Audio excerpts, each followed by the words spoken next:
Let me be perfectly clear. I am not here to apologize for anything that I said in my video about Charlie Kirk. I am here, however, to clarify a couple things. Number one, I feel intensely bad for his family. His children, his wife, they shouldn't have to go through the rest of their life without their father and husband. That does rack my heart.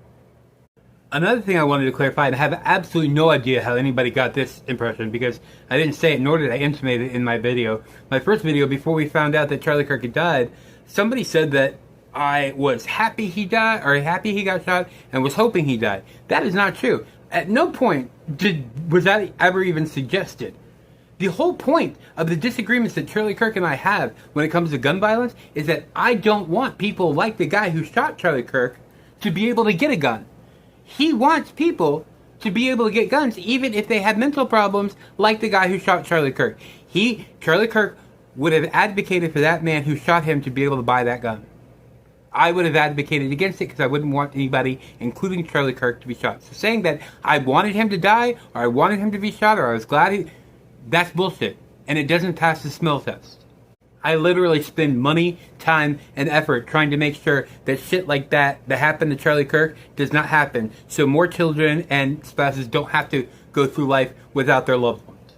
The point is that in Charlie Kirk's perfect world, that man would have been able to buy that gun, and everybody else at that event would have had a gun because he believes that more guns, the better. More guns, the safer society. Everybody in Charlie Kirk's perfect world, everybody there would have had a gun. He still would have died because nobody clocked that guy before he got on the roof. The only thing that would have been different is that possibly somebody could have seen the guy running away at the end and shot him, but nobody saw him even running away. The only reason we know he was even there is because there was video footage, randomly, from inside another building.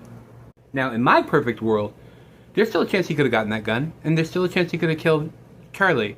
However, it's a much lower chance that he would have done it. It's a much higher chance that Charlie would be alive in my perfect world because I would have tried to get background checks, common sense gun legislation that might have tripped this guy up if he had any convictions or any mental problems. This guy might not have been able to get the gun under my perfect world.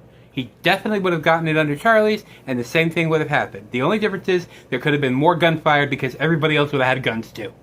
In this case, a good guy with a gun could not have helped. Gun legislation could have. And that's something that Charlie was never willing to admit. So I'm sorry, I do not have thoughts and prayers to offer anybody in this situation because those are going to people who deserve them, like the kids who are being shot. Charlie believed that we needed to be okay with a few gun deaths in order to keep our Second Amendment rights, so I'm okay with this.